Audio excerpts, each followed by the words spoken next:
Bonjour à tous, le quintet de ce mercredi se disputera à Enghien dans le prix du Médoc, une épreuve réservée à des chevaux d'âge, 2875 mètres à parcourir pour les 6 moins riches et ils seront 7 à rendre 25 mètres. Une épreuve dont le départ sera donné à 18 h, la 4e course du programme. Allez, on regarde le tableau avec le numéro 1, All of Host. Elle n'a pas réussi à se mettre en évidence depuis son arrivée en France en 5 tentatives dans des lots moins relevés.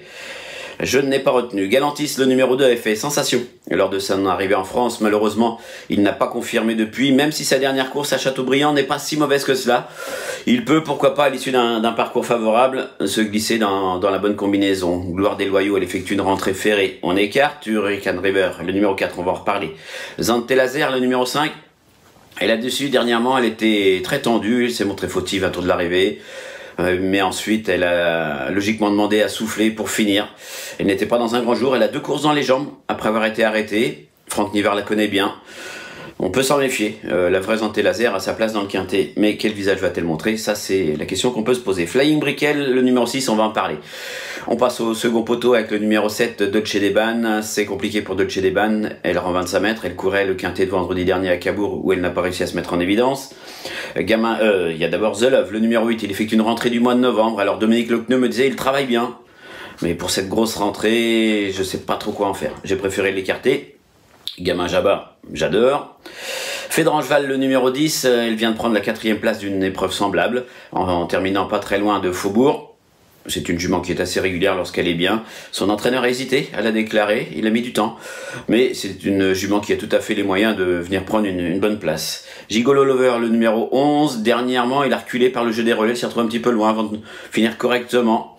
Jean-Michel Bazir me faisait remarquer qu'il n'avait plus de marche désormais et qu'il fallait jouer serré, mais que pour les 3, 4, 5e places, c'était jouable. Esalio Smart, le numéro 12, on va en reparler, tout comme le numéro 13, Faubourg, le mieux engagé de cette épreuve. Allez, on fait le papier.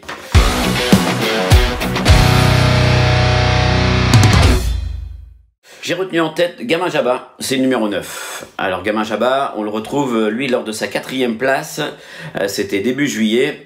Ce jour-là, il n'avait pas été très chanceux au début de la ligne droite, il avait même failli faire la faute, il avait bricolé en étant contrarié avant de revenir bien finir, tout près de Faubourg et pas très loin de E-Enemy et Astronaute. Alors cette fois-ci, il n'y a pas de H au départ de ce quintet, ça rend la tâche un peu plus facile à Gamin Jabba. Dernièrement, malheureusement, il a galopé, mais auparavant, il était 2e de Bilo Jepson le 25 juin, on l'avait vu gagner un quintet le 10 juin à Vincennes, et pour tout vous dire, Jean-Michel Bazir me disait c'est dommage que je sois à pied parce que si j'avais été au sulky de Gamin Jabba, j'étais quasiment sûr de gagner.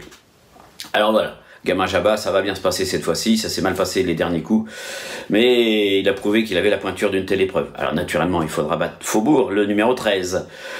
Lui, Faubourg, on le retrouve le 15 juillet, récemment.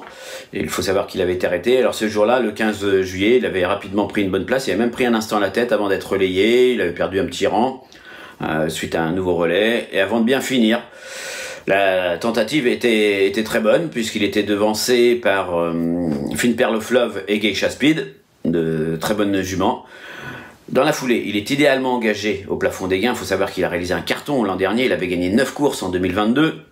Il a plusieurs courses dans les jambes, il est revenu au top. Je le disais, au plafond des gains, tout est réuni pour qu'il renoue avec le succès. Il faudra battre Gamin Jabba. Voilà, c'est tout. Flying Brickell, le numéro 6 que j'ai retenu en 3e position, lui on le retrouve à Pontchâteau, c'était le mois dernier. Ce jour-là, il devait rendre 25 mètres, il a fallu faire un effort, il avait rejoint l'animateur. Alors trotter en dehors de l'animateur, comme on dit à la place du mort, c'est pas facile. Il avait tenté de mettre la pression sur celui-ci avant de légèrement plafonner, de se contenter de la 3e place. Il a repris de la fraîcheur depuis, on peut penser que Sébastien Arnaud l'a préparé pour ce très bel engagement. Et on se souvient que l'an dernier, il a couru 2 quintets sur ce parcours, 2 fois 2e. Donc voilà, une priorité. Hurricane River, lui, on le retrouve cet hiver, au mois de février à Vincennes, ça s'était pas très bien passé. Il était déjà drivé à cette époque par Franck Ouvry. Et ce jour-là, il s'était retrouvé sur une 3e ligne à la corde. Et pour finir, il bute derrière Graal du Trésor qui animait. Il avait beaucoup de ressources et regardez, si ça se passe bien, s'il a l'ouverture, il se serait imposé.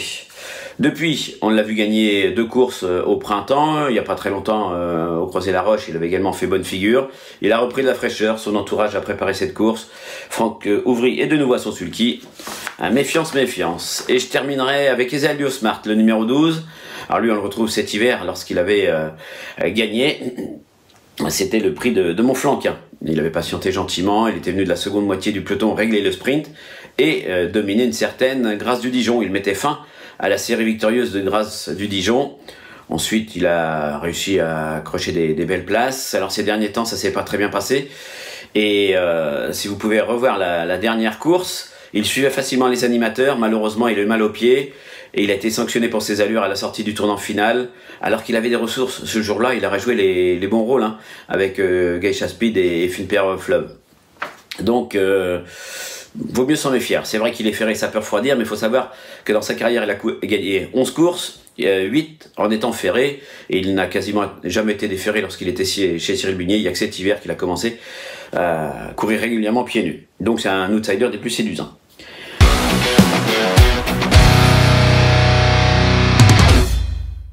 Allez, une petite sélection chiffrée, le 9, le 13, le 6, le 4, le 12, on rajoute le 11, le 10, le 5, 9, 13, 6, 4, 12, 11, 10 et 5. Un petit cheval du jour, c'est le 211 Imperia Sport, on l'avait bien fait cet hiver, notamment sur des courtes distances, elle avait gagné à Vincennes, elle avait été arrêtée, elle a plusieurs courses dans les jambes, ses dernières tentatives étaient avec un apprenti au sulky. Mathieu Mottier, son entraîneur, la reprend en main, déféré des 4 pieds, un numéro en seconde ligne, mais il n'y a pas grand monde, 11 partants seulement.